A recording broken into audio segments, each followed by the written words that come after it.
Here the two of them enjoyed themselves like 13-year-old schoolboys. But Wittgenstein could be an exacting travelling companion, even for an easy-going, self-effacing character like Pinsent. Each morning Wittgenstein insisted on doing logic for several hours. In Pinsent's words, "When he is working he mutters to himself, in a mixture of German and English, and strides up and down all the while. At other times he might take extreme offence over trifles." When Pinsent stopped to photograph the scenery, or even spoke to someone else on a train, this would provoke an emotional outburst from Wittgenstein, followed by a long sulk. It is difficult to gauge how much this stemmed from his overriding need to dominate, and how much it was due to lovers' jealousy, or other conflicts arising from his unspoken love. As the holiday progressed, Wittgenstein grew increasingly eccentric and neurotic. He became convinced that he was about to die, and kept harping on this to Pinsent, who concluded that he was mad. By now Wittgenstein was breaking new ground in logic, and felt he was close to solving the problems that had prevented Russell from discovering the logical foundation for mathematics. The only trouble was, he now felt sure he would die before he could publish the truth. Wittgenstein wrote to Russell demanding that they meet as soon as possible, so that Wittgenstein could tell him where he had gone wrong. Despite this turmoil, when the two vacationers returned to England, Wittgenstein informed Pinsent that this was the best holiday he had ever had. In the understatement of a true Englishman, Pinsent confided to his diary that Wittgenstein had been trying at times, but he had enough sense to promise himself that he would never vacation with him again. Meanwhile, Wittgenstein was having a series of urgent meetings with Russell. Wittgenstein was in an excited state, and Russell found it impossible to follow his complex logical arguments. But Russell became even more exasperated when Wittgenstein refused to commit himself to paper until he had brought his ideas to perfection. In the end, Russell managed to persuade Wittgenstein to let a stenographer be present at their meetings, so that Wittgenstein's answers to Russell's probing questions could be taken down in shorthand. These stenographers' notes form the basis of Wittgenstein's first work, Notes on Logic. In it he makes numerous insightful remarks, some of breathtaking simplicity, such as A is the same as the letter A. Russell understood at once what Wittgenstein was trying to establish. In order to overcome the paradoxical difficulties of Russell's classes, things needed to be shown in symbolic form rather than said, because they simply could not be said, and were in fact unsayable. This was difficult to grasp at the best of times. Indeed, probably only Russell really understood what Wittgenstein was getting at. And it looked like it would remain that way, for, as Russell said, "I told him he ought not simply to state what he thinks true, but to give arguments for it. But he said arguments spoil its beauty, and that he would feel as if he was dirtying a flower with muddy hands." Wittgenstein was a perfectionist.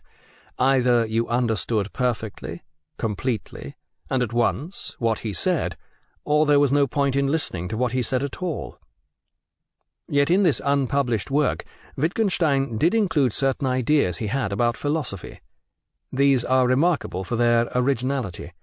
No one was thinking like this in 1912, and they also contain the conception of philosophy that he was to retain throughout his life. In philosophy, there are no deductions.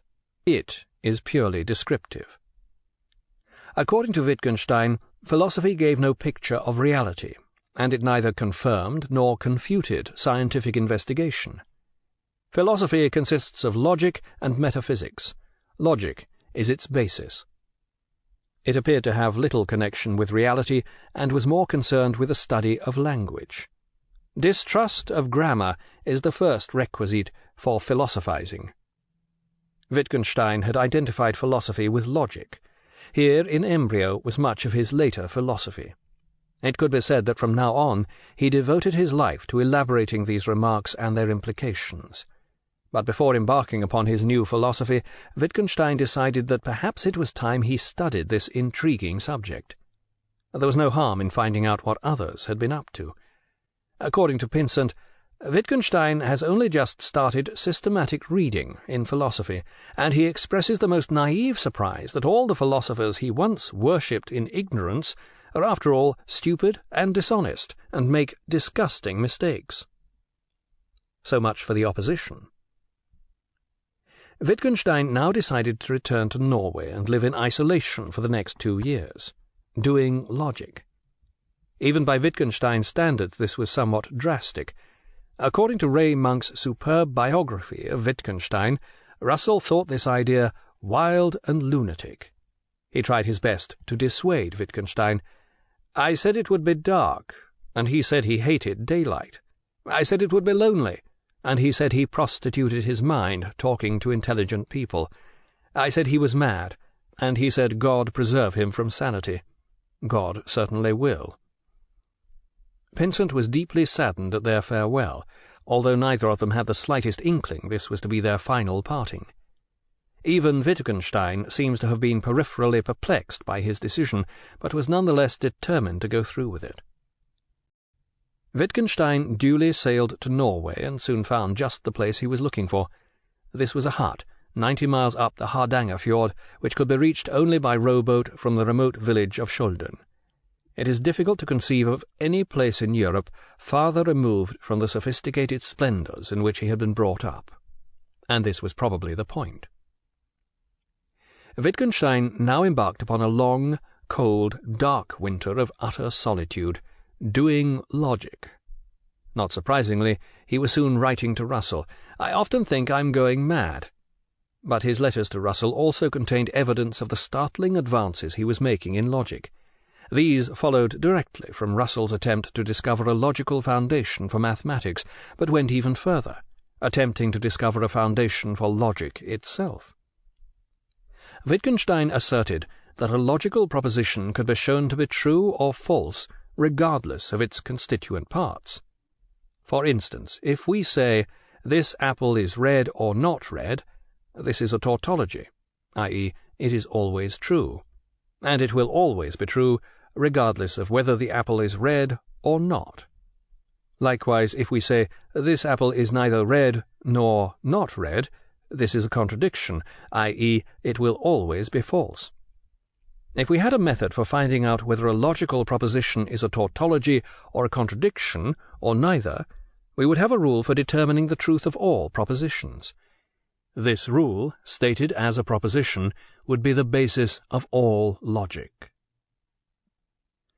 Wittgenstein would never have returned to civilization for anything so trivial as to protect his sanity, but when he learned that his mother was ailing, he felt obliged to travel to Vienna. On his arrival he found that he had inherited a fortune, but he preferred that his life not be encumbered with Wittgenstein money, so he decided to give it away. He started by making donations, anonymously, to a number of Austrian poets. His choice of recipients was revealing.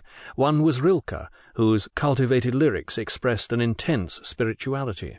Another was Trakl, who hymned his obsession with guilt and decline in a series of dark, enigmatic images. At the outbreak of World War I, Wittgenstein volunteered for the Austro-Hungarian army. His friend, Pinsent, enlisted with the British army and thus was on the opposing side. Wittgenstein volunteered not because he particularly believed in the cause of the German powers, but because he felt it was his duty. As a Wittgenstein, he could easily have become an officer, but he chose to remain in the ranks, an extremely dangerous decision. This was the farcically inefficient army of Hassek's good soldier Schweik, the army whose eastern commander was to dispatch the immortal telegram, "The situation is hopeless, but not desperate." Wittgenstein was sent to fight against the Russians on the Eastern Front, where the carnage matched that of the trenches on the Western Front in France. He served on a river gunboat in Galicia, then with an artillery battery. Throughout his service, Wittgenstein continued to write down his philosophical ideas in notebooks. He was doing original philosophy, but he also remained constantly on the brink of suicide. Despite these distractions, Wittgenstein was an utterly fearless soldier, and his exemplary bravery won him 2 medals. Among the soldiering philosophers, his only rival was Socrates. Wittgenstein was a parody of the driven personality. Characteristically, he saw no reason to try to alleviate this condition by searching for its cause in his own psychological makeup. On the contrary, if only everyone were true to his nature, he thought, everyone could be like this. Wittgenstein rationalized his condition to himself by claiming that life was an intellectual problem and a moral duty. The intellectual and moral aspects of his personality had so far remained two distinct entities, each spurring the other on. It was only during the war that they fused. Under constant intellectual pressure from himself, and the persistent threat of death from both the enemy and himself, Wittgenstein once again found himself in familiar territory, on the brink of insanity. One day, during a lull in the fighting in Galicia, he came across a bookshop. Here he found Tolstoy's Gospels in Brief, which he bought for the simple reason that there was no other book in the shop. Wittgenstein had been against Christianity. He associated it with Vienna, his family, lack of a logical foundation, meek and mild behavior, and other anathemas. But reading through Tolstoy's book was to bring the light of religion into Wittgenstein's life. Within days he had become a convinced Christian, though his conversion had a distinctly Wittgensteinian tenor. With typical rigor he set about integrating his beliefs into his intellectual life.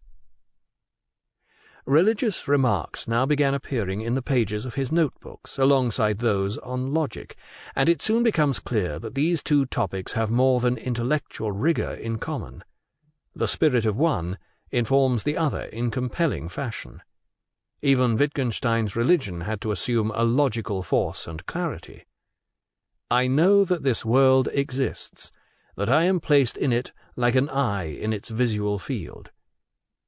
There was something problematic about the world, and this we called its meaning. But this meaning did not lie within the world, it lay outside it.